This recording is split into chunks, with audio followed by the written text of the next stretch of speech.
السلام علیکم ورحمۃ اللہ وبرکاتہ۔ مسلمانوں کو جاننا چاہیے کہ ان کے بزرگوں نے ہندوستان کو آزاد کرانے میں کتنی قربانیاں کب اور کہاں دی۔ سب سے پہلے علی وردی خان نے بنگال میں 1754 میں انگریزوں کے خلاف جنگ کی۔ اس میں علی وردی کی جیت ہوئی، انگریزوں کی ہار ہوئی۔ پھر 1757 میں جنگ ہوئی، پھر 1762 میں جنگ ہوئی، پھر 1763 میں جنگ ہوئی، پھر 1764 میں جنگ ہوئی۔ مختلف جگہوں پر جنگیں ہوئی۔ پھر 1803 عیسوی میں شاہ عبدالعزیز علیہ الرحمہ نے انگریز کے خلاف جنگ کا فتویٰ دے کر مسلمانوں میں انگریزوں کے خلاف زبردست جنگ کا سور پھونک دیا۔ پھر 1834 میں علماء صادق پور نے انگریزوں کے خلاف زبردست جنگ کی۔ پھر 1857 کی جنگ آزادی دلی میں ہوئی۔ شروعات کلکتہ سے ہوئی، پھر میرٹھ کی جنگ پہنچی، پھر دلی پہنچی۔ 3 دن کا معرکہ ہوا، 29,000 شہید ہوئے، جس میں 25,000 مسلمان تھے، 5,000 ہندو مارے گئے۔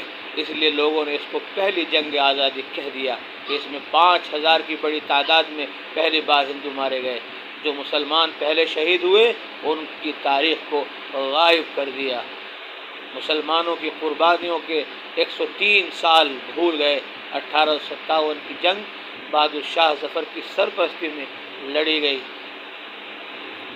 اس نے 1857 کو کارل مارکس نے پہلی جنگ آزادی لکھا، اس وجہ سے اس کو پہلی جنگ آزادی سمجھنے لگے۔ مسلمانوں کی، ایمان والوں کی ساری قربانیاں بھلا دی۔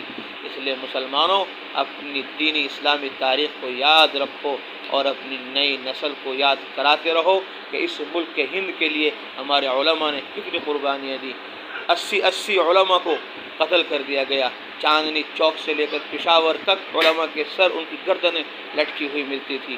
40 علماء کو آگ کے انگاروں پہ لٹا دیا گیا اور جلا دیا گیا، اور پھر 40 کو لایا گیا اور ان سے کہا گیا کہ تم یہ کہو کہ ہم نے 1857 کی جنگ میں شرکت نہیں کی تو ہم تمہیں چھوڑ دیں گے۔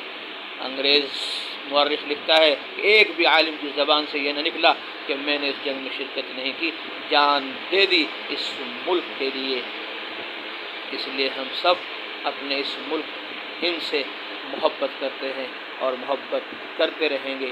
اللہ تعالیٰ اس ملک میں امن و امان قائم فرمائے اور سنت اور شریعت پر ہم سب کو چلنے کی، اور اللہ تعالیٰ جو اس ہند کا اور سارے زمین و آسمان کا مالک ہے اس کو راضی کرنے کی توفیق نصیب فرمائے۔ یوم آزادی مبارک ہو۔ اللہ تعالیٰ ہم سب کو آزاد رکھے اور اللہ تعالیٰ ہم سب کو جہنم سے بھی آزادی نصیب فرمائے اور جنت الفردوس میں ہم سب کو